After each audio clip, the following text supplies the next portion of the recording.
শেখ সোহানুর রহমান জানতে চেয়েছেন, নামাজের মধ্যে তাশাহুদ পড়ার সময় তর্জনী আঙ্গুল উঁচু করার বিধান কি? এটা সুন্নাত, কেউ না করলে অসুবিধা নেই, নামাজ হয়ে যাবে, কিন্তু সুন্নাত বা মুস্তাহাব।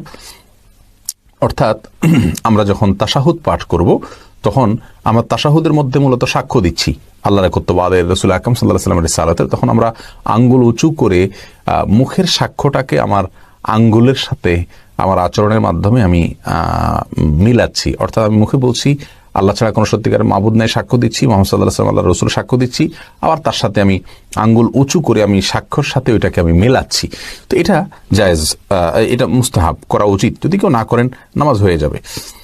এটার পদ্ধতি নিয়ে অনেক মতপার্থক্য আছে, এটি আমরা বারবার বলেছি। সারাক্ষণ নাড়াতে থাকবো নাকি উঠিয়ে শুধু ধরে রাখবো? তো নাড়াতে থাকার সপক্ষে একটি হাদিস মুসনাদ আহমদে বর্ণিত হয়েছে যে এই আঙ্গুল নাড়ানোটা শয়তানের উপরে লোহার চাইতে বেশি, আপনার লোহার আঘাতের চাইতে বেশি কষ্টের। তো এই হাদিসের ভিত্তিতে অনেক আমাকে মনে করেন যে নাড়াতে থাকলে শয়তানের প্রতি এটা আঘাতের কাজ দেয়, এই জন্য নাড়াতে থাকার কথা তারা বলেন। আর এর বিপরীতে অনেক উলামায়ে কেরামের মতে এটা শুধুমাত্র উঠাবেন এবং নামাবেন। এখানে নাড়ানো বলতে উদ্দেশ্য হলো উঠানেন এবং নাড়ানো, এই নাড়ানো, সারাক্ষণ নাড়ানো উদ্দেশ্য না। আর তাছাড়া এখানে বেশিরভাগ হাদিসগুলোতে এসে ইউশিরু, আঙ্গুল দিয়ে ইশারা করা। তো ইশারা করা না হলে ইশারা করা হয় না, উঠানো এবং নামানোর মাধ্যমে ইশারা করা হয়। এই দ্বিতীয় মতটা আমার কাছে বেশি শক্তিশালী মনে হয়। অর্থাৎ উঠাবেন এবং নামাবেন।